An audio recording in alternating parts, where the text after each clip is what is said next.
Hello, I'm Bert Oliver, and welcome to Bowie News and Views. And co-host John Rouse will not be available today, but we have a guest that I think is a very timely program because of our economy. So I want to welcome Mary Lee Kolick. Coolidge? Yes. All righty, to the program, and she's a procurement training specialist for the Maryland Procurement Technical Assistant Program.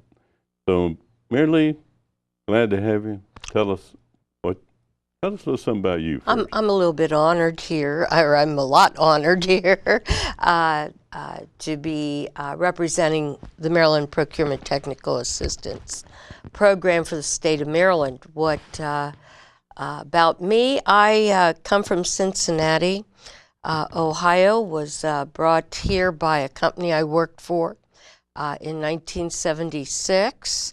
And helped them open up a sales office selling automated retrieval systems, of all things, and microfilm systems, which really dates me. Most people don't even know what that is.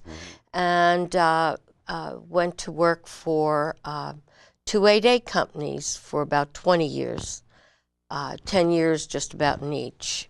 Helped them graduate and, from the 8A program, which is part of the SBA's, some of their set-aside programs, and had my own business for 5 years. Oh, what was that? I sold hardware and software to help desks in the federal government, and had different liaisons with different manufacturers or partnerships, and was able to drop ship almost anywhere in the country overnight, whatever they needed, 100 printers or two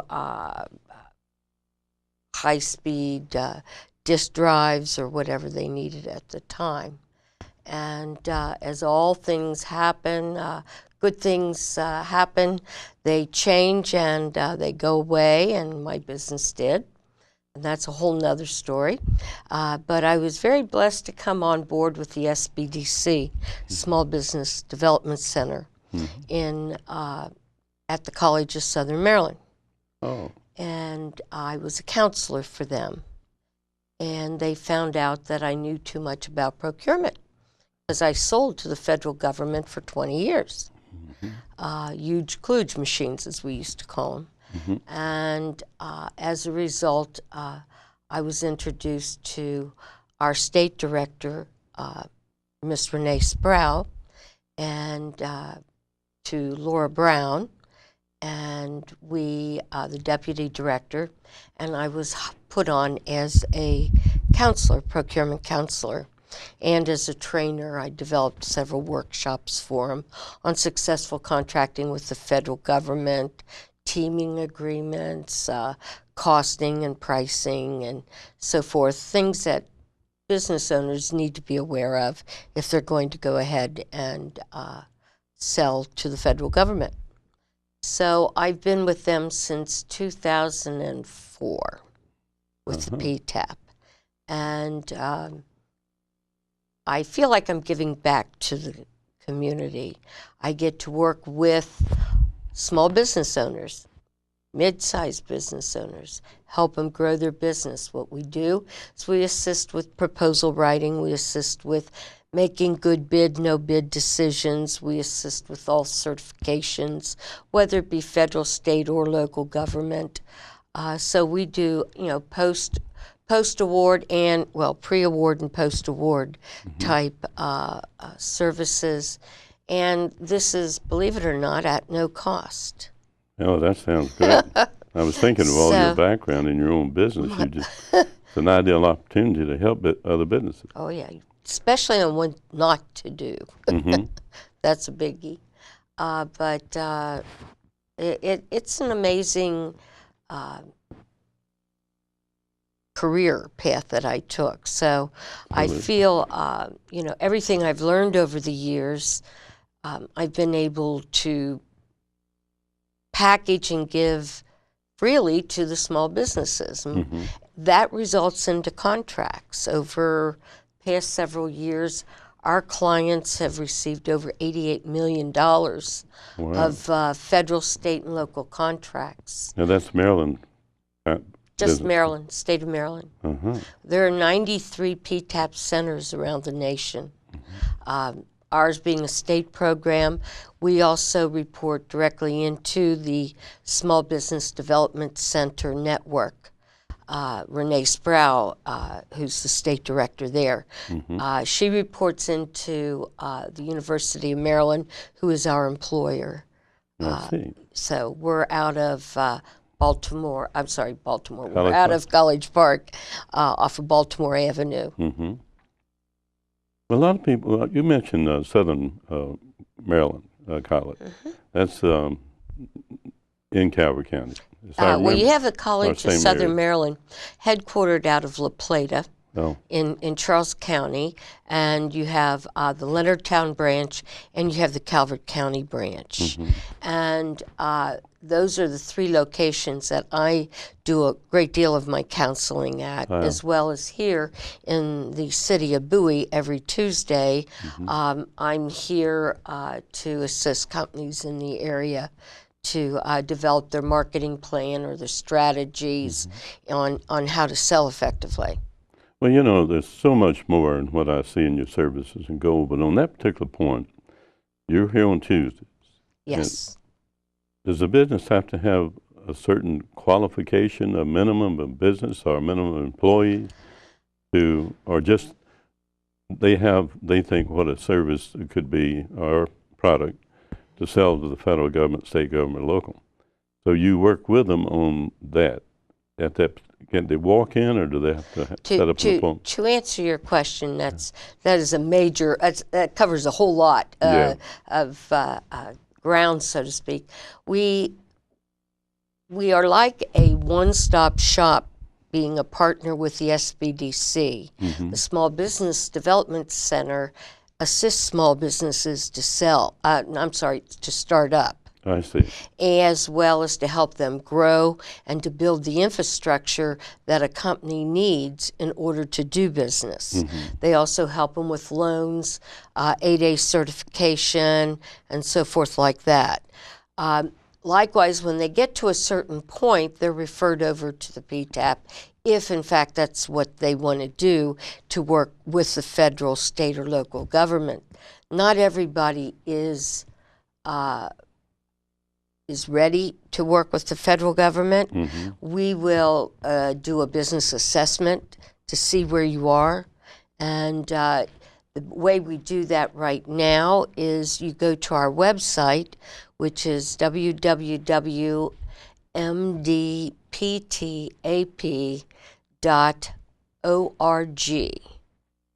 And on the homepage there, it says to sign up for services. Click there, and then you will be taken to a very lengthy questionnaire which will ask a business what their revenue is, how long they've been in business, etc. Now, if you're a startup, you really are not ready to do business with the federal government. You need to have, or even with the state or local, you need to have some past performance. So that's where the SBDC will help a small business owner to get the commercial side up and running, so to speak. Okay, so SBTC.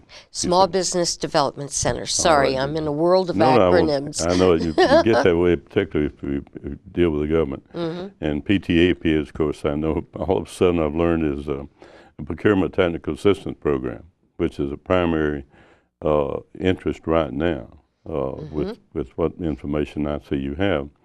Well, merely that question's answered there, that any person just has a dream is not ready for that particular area, That's but correct. can get some assistance in the, what is the other? The SBDC. What we do is we automatically refer. We don't turn away anybody. Right. We look at each business as an individual entity and make a decision based on on the criteria that we've, the questions that we've asked and how we analyze where they are, and we give them an action plan to grow.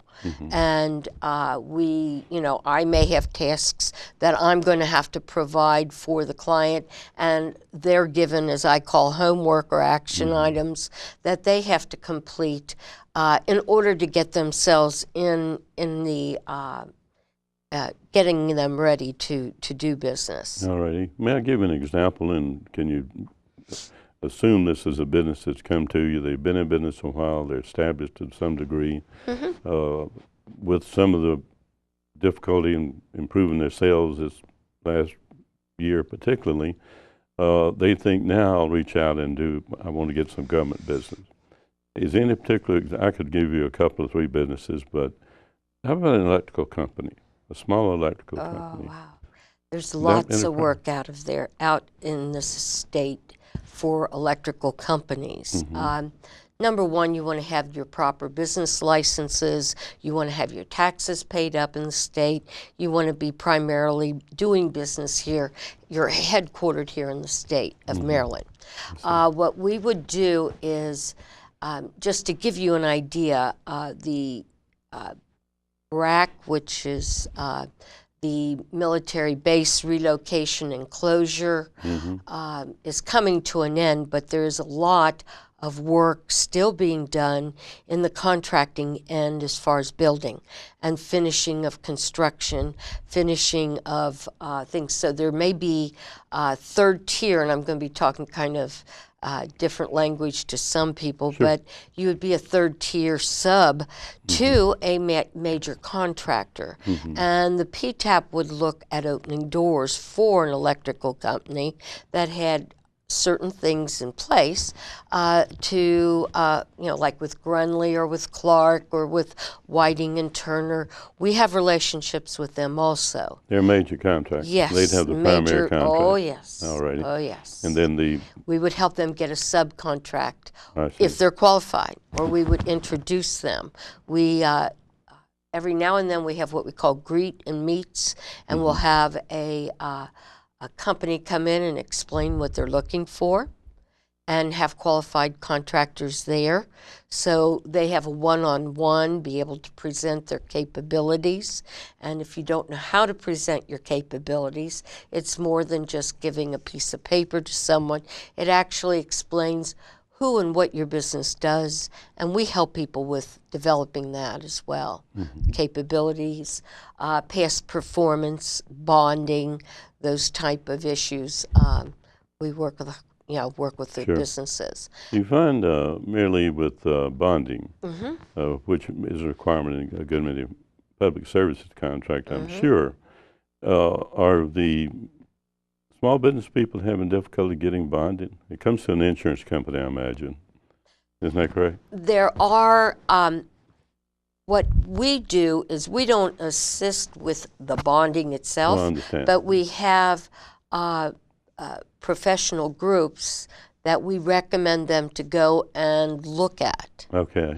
And decide essentially, yes, this is the right group for me, and they're going to work with me. And what we try to do is find professional entities that are geared towards small business and know their unique problems and have the ability to readily give them bonding assistance. So we do help them with that. Sure. And in the construction service area, bonding is generally something that's necessary